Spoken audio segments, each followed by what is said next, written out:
ನಮಸ್ಕಾರ, hi, hello ಎಲ್ರಿಗೂ. ಎಲ್ಲರೂ ಆರಾಮಾಗಿದ್ದೀರಾ ಅಂದ್ಕೊತೀನಿ. ನನ್ನ ಫಸ್ಟ್ ಇಂಟ್ರೊಡಕ್ಷನ್ ವ್ಲಾಗ್ ಆದಮೇಲೆ ಎರಡನೇ ವ್ಲಾಗ್ಗೆ ಏನು ಮಾತಾಡೋದು ಅಂತ ಯೋಚಿಸ್ತಿರ್ಬೇಕಾದ್ರೆ ಆವಾಗ ಹೊಳಿತು, ನಮ್ಮ ಟೆಕ್ನಾಲಜಿ ಫೀಲ್ಡಲ್ಲಿ ಸದ್ಯದ್ರಲ್ಲಿ ಎರಡು ಟಾಪಿಕ್ಕು ತುಂಬ ಭಯ ಬೀಳಿಸ್ತಿದೆ, ತುಂಬ ಚಾಲ್ತಿಲಿದೆ. ಯಾವುದು ಅಂದರೆ ಒಂದು ಲೇ ಆಫ್, ಇನ್ನೊಂದು ಚಾಟ್ GPT. ಒಂದು ಟಾಪಿಕಲ್ಲಿ ಯಾವಾಗ ಯಾವ ಕಂಪ್ನಿ ಎಲ್ಲಿಂದ ಎಷ್ಟು ಜನನ ಕಿತ್ತಾಕುತ್ತೆ ಅನ್ನೋ ಭಯ, ಇನ್ನೊಂದು ಚಾಟ್ GPTಲಿ ಇದು ಯಾವಾಗ ಇಂಜಿನಿಯರ್ಸ್ನ ರಿಪ್ಲೇಸ್ ಮಾಡಿಸುತ್ತೆ ಅಂತ ಭಯ. ಸೊ ಇವೆರಡು ಟಾಪಿಕ್ ಅಂದಾಗಿ IT ಇಂಜಿನಿಯರ್ಸ್ದು ಮೀಟರ್ ಆಫ್ ಆಗಿರೋದಂತ ಗ್ಯಾರಂಟಿ. ಆದರೆ ಇವತ್ತು ಚಾಟ್ GPT ನಮ್ಮ ಪಕ್ಕಕ್ಕೆ ಇಟ್ಬಿಟ್ಟು ಲೇ ಆಫ್ಗಳ ಬಗ್ಗೆ ಮಾತಾಡೋಣ. ಯಾಕೆ ಲೇ ಆಫ್ ಆಗುತ್ತೆ, ಯಾವ ಕಂಪ್ನಿಯವ್ರು ಲೇ ಆಫ್ ಮಾಡಿದ್ರು, ಲೇ ಆಫ್ ಯಾವಾಗ ನಿಲ್ಬಹುದು ಅಂತ ಮಾತಾಡೋಣ. ಬನ್ನಿ ಶುರು ಮಾಡೋಣ.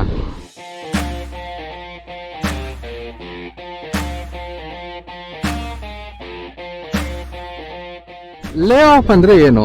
ಲೇ ಆಫ್ ಅಂದರೆ ಒಂದು ಕಂಪ್ನಿ ಇಲ್ಲ ಒಂದು ಆರ್ಗನೈಸೇಷನ್ನ ಒಬ್ಬರನ್ನ ಕೆಲಸದಿಂದ ಕಿತ್ತಾಕೋದು. ಮಾಸ್ ಲೇ ಆಫ್ ಅಂದರೆ ಒಟ್ಟಿಗೆ ತುಂಬ ಜನನ ಕಿತ್ತಾಕೋದು ಅಷ್ಟೇ. ಈಗ ಆಗ್ತಿರೋದು ಮಾಸ್ ಲೇ ಆಫ್. ಲೇ ಆಫ್ಗಳಿಗೆ ಈ ಕಂಪ್ನಿಗಳು ಏನು ಕಾರಣ ಕೊಡ್ತಾ ಇದ್ದಾವೆ? ಮೇಜರ್ಲಿ ಎಕನಾಮಿಕ್ ಡೌನ್ ಟರ್ನ್, ಅಂದರೆ ಎಕನಾಮಿ ಅಷ್ಟು ಸರಿ ಇಲ್ಲ, ಕಂಡೀಸಿವ್ ಇಲ್ಲ ಅಂತ ರೀಸನ್. ಇನ್ನೊಂದು ಹೈಯರ್ ಇನ್ಫ್ಲೇಷನ್ ಮತ್ತು ಹೈಯರ್ ಇಂಟ್ರೆಸ್ಟ್ ರೇಟ್ ಅಂತ.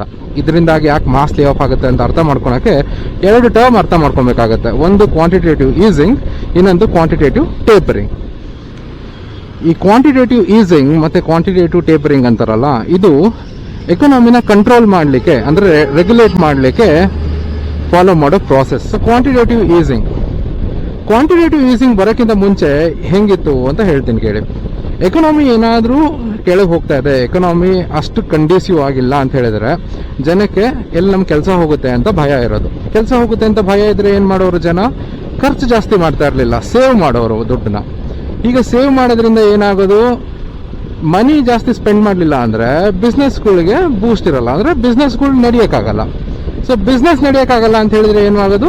ಲೇ ಆಫ್ಗಳು ಆಗೋದು. ಯಾಕಂದರೆ ಜನ ಖರ್ಚು ಮಾಡ್ತಿಲ್ಲ, ಬಿಸ್ನೆಸ್ ನಡೀತಿಲ್ಲ ಅಂತ ಹೇಳಿದ್ರೆ ಅವನು ಕೆಲಸದವ್ರು ನಿಡ್ಕೊಂಡ್ಬಿಟ್ಟು ಏನು ಮಾಡ್ತಾನೆ? ಅವನು ಫೈರ್ ಮಾಡ್ತಿದ್ದ. ಸೊ ಇದು ಹಿಂಗಿರ್ತಿತ್ತು. ಸೊ ಅದಕ್ಕೆ ಏನು ಮಾಡ್ತಿದ್ರು ಗೌರ್ಮೆಂಟ್ ಅವ್ರು ಮುಂಚೆ ಅಂತ ಹೇಳಿದ್ರೆ ಇಂಟ್ರೆಸ್ಟ್ ರೇಟ್ನ ಕಡಿಮೆ ಮಾಡೋರು. ಈ ಇಂಟ್ರೆಸ್ಟ್ ರೇಟ್ ಕಡಿಮೆ ಮಾಡಿದರೆ ನಿಮ್ಮ ಸೇವಿಂಗ್ಸ್ ಇಂಟ್ರೆಸ್ಟ್ ರೇಟು ಕಡಿಮೆ ಆಗೋದು, ಹಾಗೆ ನೀವೇನೇನು ತೊಗೊಳ್ತೀರಾ ಲೋನು ಅದಕ್ಕೂ ಕಡಿಮೆ ಆಗೋದು. ಸೊ ಆವಾಗ ಜನ ಅನ್ಕೊಳೋರು, ಓಕೆ ಸೇವ್ ಮಾಡಿದರೆ ಏನು ಪ್ರಯೋಜನ, ಈಗ ಹೆಂಗಿರು ಇಂಟ್ರೆಸ್ಟ್ ರೇಟ್ ಕಡಿಮೆ ಇದೆ, ಗಾಡಿನೋ ಮಣ್ಣೋ ಕಟ್ಟಿಸ್ಬೇಕು ಅಂತ ಪ್ಲಾನ್ ಇತ್ತಲ್ಲ, ಅದಕ್ಕೆ ಮುಂದುವರಿಯೋಣ, ಇಂಟ್ರೆಸ್ಟ್ ರೇಟ್ ಕಡಿಮೆ ಇದೆ ಅಂತ ಹೇಳ್ಬಿಟ್ಟು ಸೇವ್ ಮಾಡೋ ಬದಲು ಲೋನ್ಸ್ಗಳನ್ನ ತಗೊಂಡವರು, ಮನೆ ಕಟ್ಟೋರು, ಗಾಡಿ ತಗೊಂಡವರು, ಹೀಗೆ ಬಿಸ್ನೆಸ್ ಅವರು ಎಕ್ಸ್ಪ್ಯಾನ್ಷನ್ ಅಂದರೆ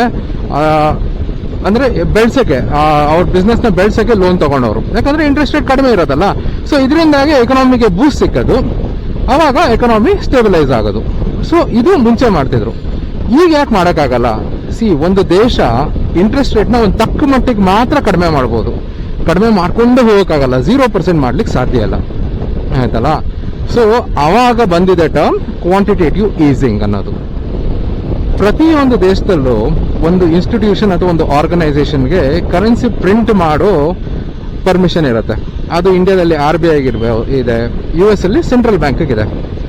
ಸೊ ಕ್ವಾಂಟಿಟೇಟಿವ್ ಈಸಿಂಗ್ ಅಂದ್ರೆ ಏನ್ ಮಾಡ್ತವೆ? ಈ ಇನ್ಸ್ಟಿಟ್ಯೂಷನ್ಗಳು ಹಣನ ಮಾರ್ಕೆಟಿಗೆ ಬಿಡ್ತವೆ, ಜಾಸ್ತಿ ಹಣನ. ಅಂದ್ರೆ ಲಿಟ್ರಲಿ ಹೆಂಗ್ ತಿಳ್ಕೊಳ್ಳೋಣ ಅಂತ ಹೇಳಿದ್ರೆ, ಜಾಸ್ತಿ ಹಣನ ಪ್ರಿಂಟ್ ಮಾಡ್ತಾರೆ ಅಂತ ತಿಳ್ಕೊಳ್ಳೋಣ. ಓಕೆ, ಸೊ ಹಿಂಗೆ ಜಾಸ್ತಿ ಪ್ರಿಂಟ್ ಮಾಡಿದ ಹಣದಿಂದ ಈ ಇನ್ಸ್ಟಿಟ್ಯೂಷನ್ಗಳು ಏನ್ ಮಾಡ್ತಾರೆ? ಮಾರ್ಕೆಟ್ ಇಂದ ಬಾಂಡ್ಸ್ ನ ಬೈ ಮಾಡ್ತಾರೆ, ಅಂದ್ರೆ ಗವರ್ಮೆಂಟ್ ಬಾಂಡ್ ನ ಖರೀದಿಸ್ತಾರೆ, ಆಯ್ತಲ್ಲ. ಸೊ ಗವರ್ಮೆಂಟ್ ಬಾಂಡ್ ನ ಖರೀದಿಸಿದಾಗ ಏನಾಗುತ್ತೆ? ಇವರು ಮನಿ ಅಂದ್ರೆ ಹಣನ ಪ್ರಿಂಟ್ ಮಾಡಿದ್ದು ಅಂತ ಅನ್ಕೊಂತೀವಲ್ಲ, ಆ ಹಣ ಮಾರ್ಕೆಟ್ಗೆ ಬರುತ್ತೆ. ಆವಾಗ ಮಾರ್ಕೆಟ್ ಅಲ್ಲಿ ಜಾಸ್ತಿ ಹಣ ಸರ್ಕ್ಯುಲೇಟ್ ಆಗುತ್ತೆ. ಗವರ್ಮೆಂಟ್ ಬಾಂಡ್ಗಳ ಪ್ರೈಸ್ ಜಾಸ್ತಿ ಆದ್ರೆ ಇಂಟ್ರೆಸ್ಟ್ ರೇಟ್ ಕಡಿಮೆ ಆಗುತ್ತೆ. ಗವರ್ಮೆಂಟ್ ಬಾಂಡ್ಗಳ ಪ್ರೈಸ್ ಕಡಿಮೆ ಆದ್ರೆ ಇಂಟ್ರೆಸ್ಟ್ ರೇಟ್ ಜಾಸ್ತಿ ಆಗುತ್ತೆ. ಯಾವ ಇಂಟ್ರೆಸ್ಟ್ ರೇಟ್ ಅಂದ್ರೆ ನಮಗೆ ಲೋನ್ ಕೊಡೋದು, ಬಿಸ್ನೆಸ್ಗಳಿಗೆ ಲೋನ್ ಕೊಡೋದು, ಈ ಇಂಟ್ರೆಸ್ಟ್ ರೇಟ್. ಸೇವಿಂಗ್ಸ್ಗೂ ಕೂಡ ಇದೇ ಇಂಟ್ರೆಸ್ಟ್ ರೇಟ್ ಅಪ್ಲೈ ಆಗುತ್ತೆ. ಸೊ ಇದು ಗವರ್ಮೆಂಟ್ ಬಾಂಡ್ಗೂ ಮತ್ತೆ ಇಂಟ್ರೆಸ್ಟ್ ರೇಟ್ಗೂ ಇರೋ ಸಂಬಂಧ.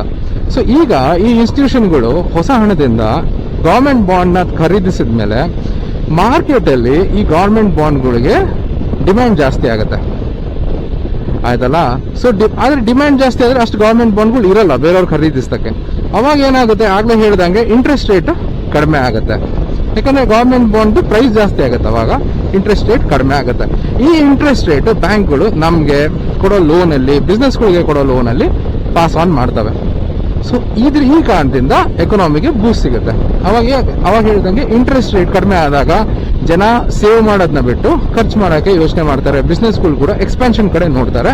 ಆದ್ರಿಂದ ಎಕನಾಮಿಗೆ ಬೂಸ್ಟ್ ಸಿಗುತ್ತೆ. ಇದು ಕ್ವಾಂಟಿಟೇಟಿವ್ ಈಸಿಂಗ್ ಅನ್ನೋದು. ಆಮೇಲೆ ಸೊ ಆಗ್ಲೇ ನಾನು ಹಣನ ಪ್ರಿಂಟ್ ಮಾಡ್ತಾರೆ ಈ ಇನ್ಸ್ಟಿಟ್ಯೂಷನ್ ಅಂತ ಹೇಳಿದ್ನಲ್ಲ, ಅದು ಲಿಟ್ರಲಿ ಅಲ್ಲ. ಈಗಿನ ಕಾಲದಲ್ಲಿ ಹಣನ ಅವ್ರು ಪ್ರಿಂಟ್ ಮಾಡೋದಿಲ್ಲ, ಬರೀ ಸಿಸ್ಟಮ್ ಅಲ್ಲಿ ಚೇಂಜ್ ಮಾಡ್ತಾರೆ. ಯಾಕಂದ್ರೆ ಈ ಹಣನ ವಾಪಸ್ ತಗೊಳ್ಳೋ ಇಂಟೆನ್ಷನ್ ಈ ಎಲ್ಲ ಇನ್ಸ್ಟಿಟ್ಯೂಷನ್ಗೆ ಇರುತ್ತದೆ. ಕ್ವಾಂಟಿಟೇಟಿವ್ ಈಸಿಂಗ್ ಇಂದ ಇನ್ಫ್ಲೇಷನ್ ಜಾಸ್ತಿ ಆಗ್ಬೋದು. ಹೇಗೆ ಅಂತ ಹೇಳಿದ್ರೆ, ಈಗ ಮಾರ್ಕೆಟಲ್ಲಿ ಹಣ ಸರ್ಕ್ಯುಲೇಷನ್ ಜಾಸ್ತಿ ಆಗುತ್ತೆ, ಆದರೆ ಗೂಡ್ಸ್ ಇರುತ್ತಲ್ಲ, ಗೂಡ್ಸ್ ಕ್ವಾಂಟಿಟಿ ಏನು ಜಾಸ್ತಿ ಆಗಿರಲ್ಲ. ಆಗ ಬಿಸ್ನೆಸ್ಗಳು ಏನು ಮಾಡ್ತಾರೆ, ಹೆಂಗಿದ್ರು ಮಾರ್ಕೆಟಲ್ಲಿ ಹಣ ಜಾಸ್ತಿ ಇದೆ ಅಂತ ಹೇಳ್ಬಿಟ್ಟು ಗೂಡ್ಸ್ಗಳ ಪ್ರೈಸ್ ಜಾಸ್ತಿ ಮಾಡ್ತಾರೆ. ಜನಗಳ ಹತ್ರ ಹಣ ಇದೆ ಅಂತ ತಿಳ್ಕೊಂಡು ಗೂಡ್ಸ್ ಪ್ರೈಸ್ ಜಾಸ್ತಿ ಆದಾಗ ಇನ್ಫ್ಲೇಷನ್ ಜಾಸ್ತಿ ಆಗುತ್ತೆ. ಒಂದು ವಾದದ ಪ್ರಕಾರ ಕ್ವಾಂಟಿಟೇಟಿವ್ ಈಸಿಂಗ್ ಇಂದ ಬರೀ ಶ್ರೀಮಂತರಿಗೆ ಮಾತ್ರ ಪ್ರಯೋಜನ ಇದೆ ಅಂತ. ಯಾಕೆ ಅಂತ ಹೇಳಿದ್ರೆ, ದುಡ್ಡು ಮಾರ್ಕೆಟಿಗೆ ಬಂದ ಮೇಲೆ ಅವ್ರು ಇದನ್ನೆಲ್ಲ ಇನ್ವೆಸ್ಟ್ ಮಾಡ್ತಾರೆ ಸ್ಟಾಕ್ ಮಾರ್ಕೆಟಲ್ಲಿ, ಅವ್ರ ಹಣನ ಬೆಳೆಸ್ಕೊಂತಾರೆ ಹೊರತು ಬಿಸ್ನೆಸ್ನ ಬೆಳೆಸೋದಾಗ್ಲಿ, ಅಂದ್ರೆ ಇಂಟೆನ್ಷನ್ ಇರೋದು ಬಿಸ್ನೆಸ್ ಅವ್ರು ಲೋನ್ ತಗೊಂಡು ಬಿಸ್ನೆಸ್ ಎಕ್ಸ್ಪಾನ್ಷನ್ ಮಾಡ್ಲಿ ಅಂತ, ಆ ರೀತಿ ಮಾಡ್ಲಿಕ್ಕೆ ಹೋಗಲ್ಲ. ಸೊ ಆದ್ರಿಂದ ಅವ್ರು ಮಾತ್ರ ಬೆಳೀತಾರೆ ಹೊರತು ಬೇರೆಯವರೆಲ್ಲ, ಬೇರೆ ಜನಗಳಿಗೆ ಏನೂ ಉಪಯೋಗ ಆಗಲ್ಲ ಅನ್ನೋ ಮಾತು ಕೂಡ ಇದೆ. ಸೊ ಇದೆರಡು ಕ್ವಾಂಟಿಟೇಟಿವ್ ಈಸಿಂಗ್ ಎಂದು major drawbacks. So quantitative tapering ಅಲ್ಲಿ ಈ ಇನ್ಸ್ಟಿಟ್ಯೂಷನ್ಗಳೆಲ್ಲ, ಅಂದ್ರೆ ಹಣನ ಸರ್ಕ್ಯುಲೇಷನ್ ಮಾಡಕ್ಕೆ ಇರೋ ಪರ್ಮಿಷನ್ ಇರೋ ಇನ್ಸ್ಟಿಟ್ಯೂಷನ್ಗಳೆಲ್ಲ ಜಾಸ್ತಿ ಹಣ ಬಿಟ್ಟಿದ್ರಲ್ಲ ಮಾರ್ಕೆಟ್ಗೆ, ಅದನ್ನ ವಾಪಸ್ ತಗೊಳಕ್ಕೆ ಪ್ರಯತ್ನ ಪಡ್ತವೆ. ಹೇಗೆ ತಗೊಳ್ತಾರೆ, ಆ ಗವರ್ಮೆಂಟ್ ಬಾಂಡ್ ಎಲ್ಲ ತಗೊಂಡಿರ್ತಾರಲ್ಲ ಕ್ವಾಂಟಿಟೇಟಿವ್ ಈಸಿಂಗ್ ಟೈಮಲ್ಲಿ, ಅದನ್ನ ಮೆಚೂರ್ ಆಗಕ್ಕೆ ಬಿಡ್ತಾರೆ. ಇಲ್ಲ ಅಂತ ಹೇಳಿದ್ರೆ ಅದನ್ನ ವಾಪಸ್ ಮಾರ್ಕೆಟಿಗೆ ಬಿಡ್ತಾರೆ. ವಾಪಸ್ ಮಾರ್ಕೆಟಿಗೆ ಬಿಟ್ಟಾಗ ಗವರ್ಮೆಂಟ್ ಬಾಂಡ್ಗಳಿಗೆ ಡಿಮ್ಯಾಂಡ್ ಇರೋದು ಸ್ವಲ್ಪ ಕಡಿಮೆ ಆಗುತ್ತೆ. ಆಗ ಗವರ್ಮೆಂಟ್ ಬಾಂಡ್ಗಳ ಪ್ರೈಸ್ ಕೂಡ ಕಡಿಮೆ ಆಗುತ್ತೆ. ಗವರ್ಮೆಂಟ್ ಬಾಂಡ್ಗಳ ಪ್ರೈಸ್ ಕಡಿಮೆ ಆದರೆ ಇಂಟ್ರೆಸ್ಟ್ ರೇಟ್ ಜಾಸ್ತಿ ಆಗುತ್ತೆ. ಈ ರೀತಿ ಸ್ಟೆಬಿಲೈಸ್ ಮಾಡೋಕ್ಕೆ ಹೋಗ್ತಾರೆ. ಸೊ ಕ್ವಾಂಟಿಟೇಟಿವ್ ಟೇಪರಿಂಗ್ ಯಾವಾಗ ಮಾಡ್ತಾರೆ ಅಂತ ಹೇಳಿದ್ರೆ, ಓಕೆ, ಕ್ವಾಂಟಿಟೇಟಿವ್ ಈಸಿಂಗ್ ಇಂದ ನಾವು ಏನು ಸಾಧಿಸಬೇಕು ಅಂತಿದ್ವಿ, ಏನು ಅಚೀವ್ ಮಾಡಬೇಕು ಅಂತಿದ್ವಿ, ಎಕನಾಮಿ ಯಾವ ಲೆವೆಲ್ಗೆ ಬರಬೇಕು ಅಂತಿತ್ತು ಆ ಲೆವೆಲ್ಗೆ ಬಂದಾಗಿದೆ. ಸೊ ಇನ್ನು ಎಕ್ಸೆಸ್ ಹಣನ ವಾಪಸ್ ತಗೊಳ್ಳೋಣ ಅಂತ ಇರಬೇಕಾದ್ರೆ ಕ್ವಾಂಟಿಟೇಟಿವ್ ಟೇಪರಿಂಗ್ನ ಫಾಲೋ ಮಾಡ್ತಾರೆ.